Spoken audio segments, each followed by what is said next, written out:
history can be remembered simply by the exact date alone. Many don't remember the exact day that Pearl Harbor was bombed or that JFK was assassinated. However, the date September 11 is unforgettable, memorable. Not for the best of reasons, of course. 9/11/2001 was the date that the World Trade Center was attacked in New York City. The day when Al-Qaeda terrorists hand-delivered fear to each American door. Over 2,000 people lost their lives that day and many more were severely injured.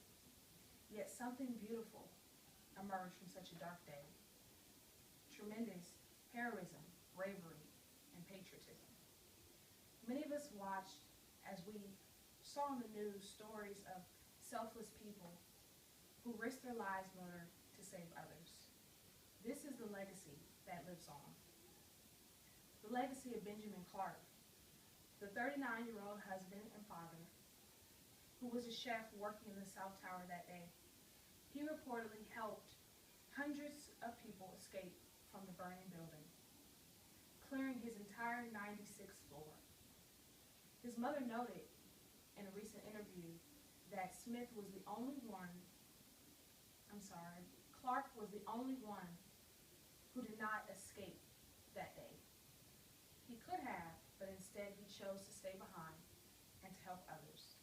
He was a former Marine who knew what it meant to sacrifice in service for someone else.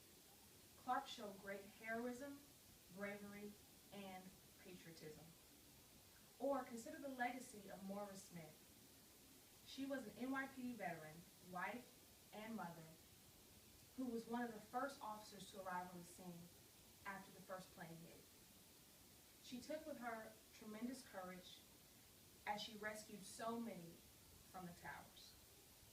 A famous photo of her was taken helping a bloody businessman from the wreckage.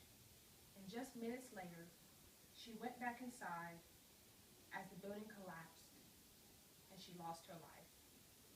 She was the only female officer who died that day. Moira Smith was a true definition of heroism, bravery, and patriotism. And then there's a legacy of Welles Crowther, a 24-year-old employee who worked in the North Tower. He was an ordinary citizen who gathered extraordinary courage when it was needed the most. When the first plane hit, employees lay on the ground, writhing in pain and afraid to move. No one knew what mountain may lie ahead next. But Welles sprang into action, helping about 18 people escape to safety, including a woman by the name of Lynn Young, who called the man her guardian angel.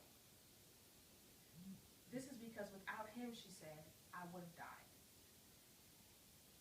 This is the legacy of heroism, bravery, and patriotism that is left behind. Earlier this very year, President Obama spoke to some of these examples of courage in the face of danger at the opening of the 9/11 Museum. This is a place that I hope to visit someday, a place where hopefully the memories will always live on. And above all else, 9/11 should serve as a continuous reminder that we can choose to unite and show courage, even when the opposition tries to separate and ignite fear. I can just imagine the hurt and the grief that the families affected by this tragedy must still feel even to this very day.